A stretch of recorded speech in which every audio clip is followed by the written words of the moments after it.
Today on Blue 58, for the second year in a row, the Packers open free agency with a spending spree. This one's a little bit different, though. Brian Gutekunst is going bargain shopping. Blue 58! Hello and welcome to another episode of Blue 58, the one and only podcast of thepowersweep.com. I am your host, John Meerdink. Very happy to be with you here for another episode. Boy, two free agent signings for the Packers right off the bat. We will dive into that into a second. I want to get to a couple other things first. First, the very first thing I want to talk about is buying a book for the Blue 58 Book Club. I figure we will start talking through Take Your Eye Off the Ball 2.0 next Thursday. So not this coming Thursday, the one after that. We'll talk through the first chapter. So if you're interested in participating in that, go ahead and buy the book now. I will throw a link into the show notes for you to check out there. I've had a couple of you reach out already, say you've got your book. So if you want to start reading, go ahead. We'll talk through it one chapter a week to let anybody who wants to read along. So we will do that. Secondly, I wanted to talk for a second about the new collective bargaining agreement. Haven't had a chance to sort through it, but late last week, I tweeted out the document that the players were going to be voting on. So if you want to take a look at that, I would recommend doing it.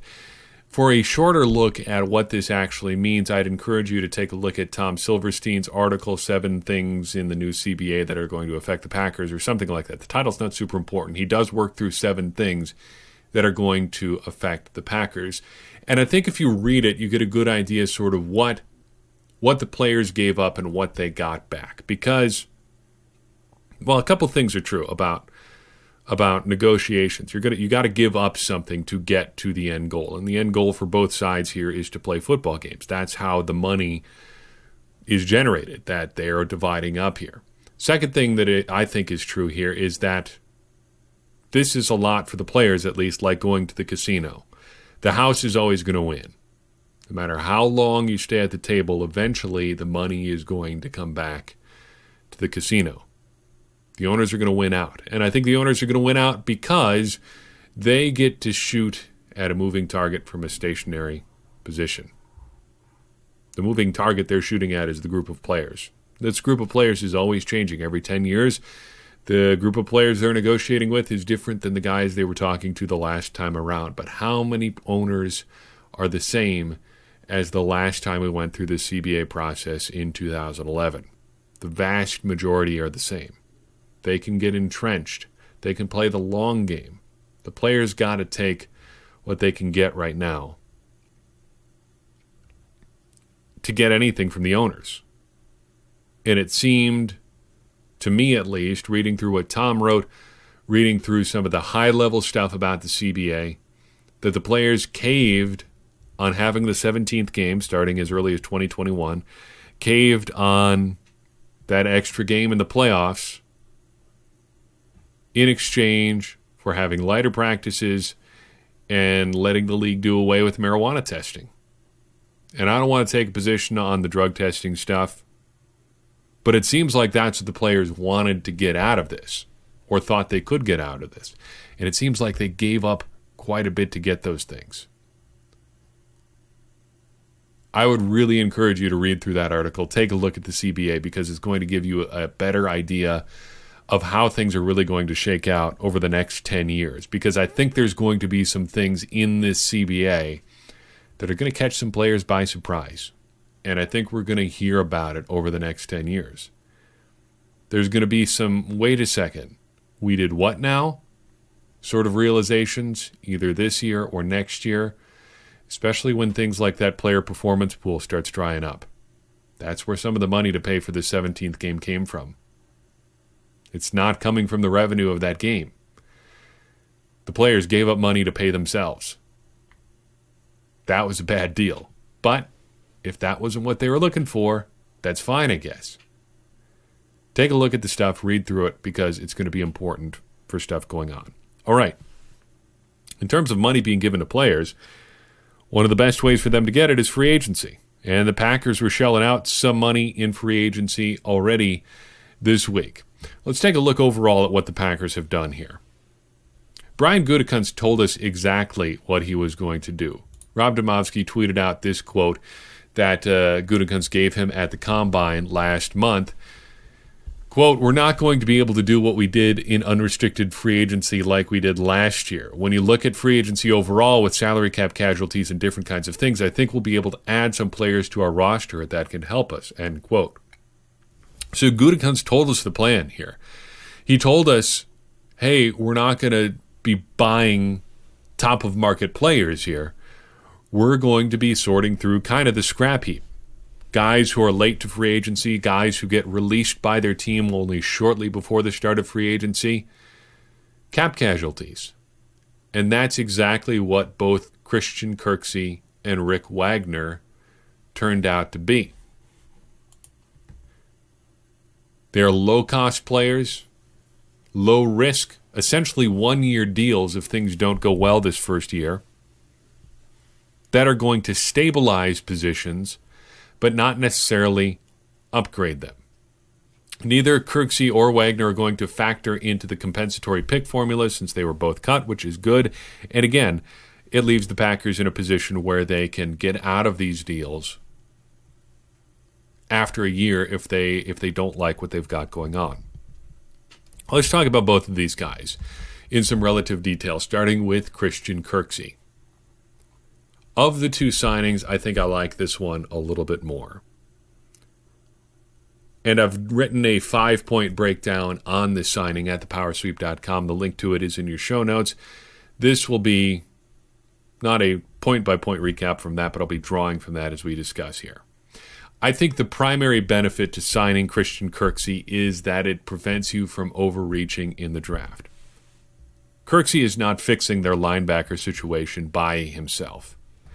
I think even if he was completely healthy, even if he hadn't missed most of the last two seasons due to injury, the Packers would still need help for him at linebacker because right now it's Kirksey, it's Oren Burks, and it's Ty Summers. Those three linebackers do not a linebacker core make. All right? They're still going to need some help there. But what Kirksey does is give the Packers a little bit of insulation. They don't have to go out and get a linebacker in the top end of the draft. They'll probably need a more run-oriented guy, and they definitely need a more long-term solution at linebacker than Christian Kirksey. But he does give them that little bit of insulation where they don't necessarily have to go out and get a guy at the top end of the draft. I do like what Kirksey brings to the Packers. He is, compared to what the Packers have had in the middle over the past couple of years, at least among guys that have played regularly. So we're talking Blake Martinez, B.J. Goodson, Antonio Morrison, dating back further, Jake Ryan. Compared to those guys, Kirksey is a world-class athlete. It's fair to wonder if that athleticism has diminished a little bit, but just having him out there at all is an athletic upgrade for the Packers. And the fact that he can actually play, at least compared to like Oren Burks, is a big plus. So he's athletic. He's good enough to stay on the field for 1,000 snaps twice in years where he was healthy. Those are two big pluses. There are some minuses, though. First and foremost among them is Kirksey's coverage skills. Now, the Packers have been looking for a coverage linebacker for quite some time now. If you remember back to when he was drafted, Blake Martinez was actually supposed to be that guy. The thinking at the time was Jake Ryan is the run-stopping linebacker. Blake Martinez is a little bit more athletic, not a lot, but enough. He's going to come in and be able to cover tight ends down the seam, take a little pressure off Jake Ryan to do that sort of thing. That didn't work out at all. Blake Martinez did not turn out to be that kind of player. And I think it's pretty obvious why. He just wasn't the kind of athlete who really could compete in that part of the game. Kirksey is that kind of athlete. The problem is he hasn't necessarily shown that he's a great cover linebacker. In the piece at thepowersweep.com, I look fairly extensively at a metric from Sports Information Solution called deserved catch percentage. We talked a little bit about this last week when Kirksey was visiting. Compared to Blake Martinez, Kirksey is giving up completions at basically the same rate. not quite as bad as Martinez, but it's close. It's in the ballpark. That's not to say he's bad at coverage, and there's a lot that goes into these stats, and don't make your opinion based on a player based on just one stat. But the numbers there are a little bit concerning. Have the Packers really fixed the coverage part of their linebacker problem? I think it's fair to wonder yet.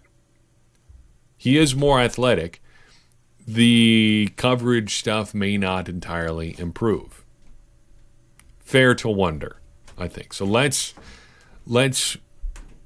consider that at best partially solved. So the Packers have upgraded their athleticism. They've maybe added a little bit to their coverage game at linebacker. What they've lost is a guy who's reliable, who's intellectual, who is a completely known commodity. Limited though some players may be, I will always argue at least a little bit in favor of the guy who is the known commodity.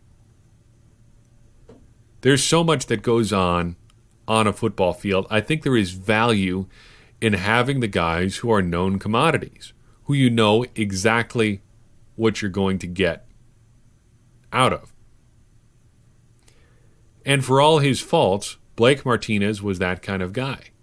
For similar reasons, I think Geronimo Allison kept getting opportunities because that's what he was on offense too. He had a lot of limitations. There was a lot he couldn't do. There was a lot of bad stuff that he did. But you knew exactly what you were going to get out of Geronimo Allison. There was no variation in his game. Boy, you want to talk about very little variation. That is Blake Martinez. He does not change at all. He's basically the same player now that he was as a rookie. Maybe a slightly more refined version than that. But not a lot. He's not a lot different than he was early in his career. And that's not necessarily a bad thing. Like I said, there is some value to being a known commodity. You can plan for guys who are a known commodity. The problem is the other teams can plan for a guy who's a completely known commodity too, and sometimes you see him coming a mile away. And that was Blake Martinez. His weaknesses were exploitable because everybody knew what they were. The Packers have lost that. They've lost that institutional memory. They've lost that reliability. There are questions now where Martinez's reliability was, and in some cases his liability too. When you talk about his coverage ability, there's still some questions there. Replacing that reliability with a question mark is a risk, but I think this is a relatively low risk, and I endorse this signing for whatever that's worth. I think this was a good signing. I'm less convinced on Rick Wagner. Somebody asked me, a listener, Ricard asked me, what I thought of the signing as soon as it happened. My first instinct was that I hated it. I have not been a big fan of him. He's fairly well known as a turnstile in Detroit. According to some estimates, he gave up as many as 18 sacks over the past 3 years in Detroit. That's a lot. I've softened from I hate this to I'm not sure it's going to work. Wouldn't say I actively hate it anymore, but I'm not sure what the Packers are really getting here. So let's talk through that a little bit. What are we getting in Rick Wagner? First and foremost, you're getting an affordable guy. 2 years, $11 million, same as Christian Kirksey. It's structured a little bit differently, almost the same as Kirksey. Kirksey was 2 years, $13 million. It's an affordable deal. Right now, he's 13th in the league among right tackles in average annual value. That'll drop. Other players are going to get signed. This was a really affordable deal for the Packers. And like with the Kirksey deal, the Packers are in the driver's seat. They can easily cut him with very little damage to the cap after this year if things don't work out. That's a great place to be. But there was a reason that Wagner was a free agent. And that reason is that he has struggled a little bit the last couple seasons. Really, since coming over to Detroit from Baltimore, he has not been the most reliable. However, compared to Brian Bulaga, he's not necessarily that bad either. Our number, penalties and sacks per starter snaps, per 65 snaps, trying to think of a better name for that, paints Brian Bulaga and Rick Wagner in a pretty similar light. Last season, Brian Bulaga gave up roughly 0.61 penalties and sacks per game, per 65 snaps. Wagner was just a little bit worse than that. He was at 0.69. And in fact, other than this year, when Brian Bulaga had pretty close to a career year, Wagner's been better in that metric every season. 3 of the last 4 years. This year, the only one. Wagner has been better than Bulaga in that metric. And I have to keep emphasizing in that number. There may be other areas where he's not quite as good, but at least in that stat, Bulaga is producing, on average, more negative plays than Rick Wagner. If you look at some of the advanced numbers, they would tell you that Wagner is maybe not quite as good a run blocker as Brian Bulaga is, but at least in the passing game, and at least in terms of producing those negative plays in terms of sacks and penalties, he's at least in the ballpark. But most importantly, I think Wagner brings something that Kirksey also brings to the Packers. He's a buffer against draft overreach. The Packers don't have to go out and draft a tackle now at 30. They can really sit back, knowing that they've got Kirksey at linebacker, knowing that they've got Wagner at tackle, and let the draft come to them. Wagner gives the Packers options. They've got a potential starter at right tackle. They've got a potential affordable swing tackle. Those are some options. Depending what you think of Wagner, they may not necessarily be great options, but they are options. And having those options is definitely a good thing. So there's Kirksey, there's Wagner, there's the early stuff on the Packers in free agency. Where do they go from here? I think the Packers' focus now has to turn inward. They've got to take a look at their own free agents. And since these signings became official this afternoon, 2 more Packers have officially left the fold. In fact, actually 3 Packers have left the fold. Blake Martinez signed with the Giants. Kyler Fackrell joined him in New York. And Brian Bulaga signed with the San Diego Chargers. That leaves the Packers with, 5, 6, 7, 8, 10 free agents. And I'm probably missing a couple in there. Let's just call it 10 free agents that really matter.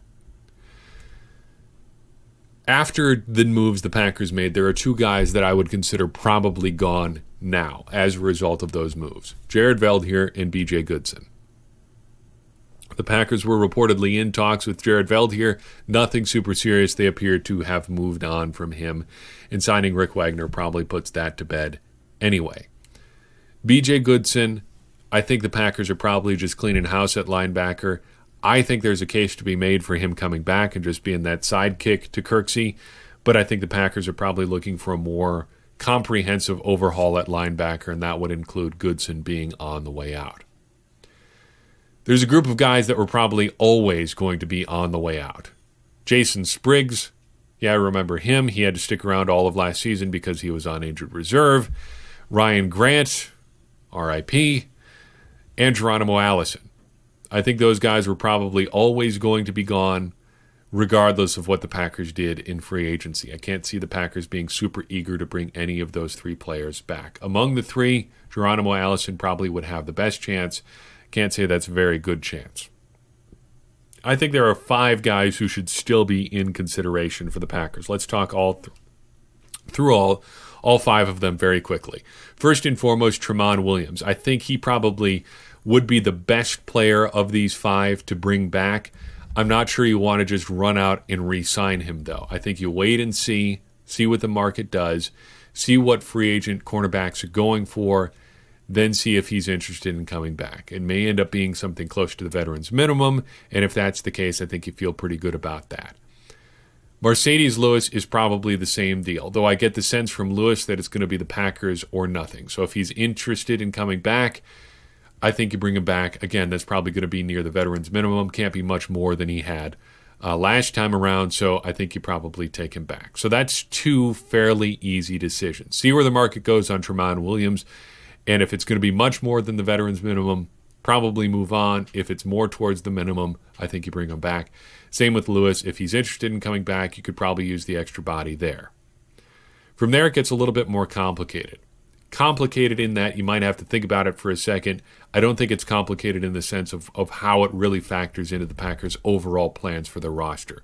Starting with Tyler Ervin. This is a situation where you maybe take him back. I'm not really as convinced as I was. I've kind of gone back and forth on this. At first, I thought he's for sure gone. Then I kind of talked myself into maybe they bring him back. Now I'm not so sure either way. I think you can make a case either way. It kind of depends what the Packers think of Dexter Williams. I think Ervin is clearly a better player than Williams, and you can use him in more ways. So if you're interested in keeping 3 running backs around, maybe you just cut bait on Williams now and just say, hey, we're going to move on with Ervin. Or you bring Ervin back on a low-end deal, maybe with just a little bit of guaranteed money, draft another running back and say, fight it out between the 3 of you. Ervin, Williams, and rookie to be named later. I don't think it breaks your running back position no matter what you do, though if they do move on from Ervin, it puts their return situation in a precarious situation again. Danny Vitale is also a free agent. Speaking of the Packers' backfield, I am pretty meh on Danny Vitale at this point. I like the idea of him more than the actual player. It was frustrating the Packers couldn't seem to get him more involved last year, but that's just the way things go sometimes. So wait and see on Vitale. I think if it looks like he's not getting any interest anywhere else, you bring him back. I think LaFleur seems interested in having fullbacks around, so if there is value there, just in the position in general, you might as well have a guy who's done it for you before in Vitale, though he's not a particularly good blocker. Maybe you use one of those enormous amount of late draft picks the Packers have to get an athletic fullback from some college program that uses fullbacks. Finally, Ibrahim Campbell. Turns out under the new CBA rules that his contract did not toll, meaning that he is now a free agent. I think you just move on from Ibrahim Campbell here.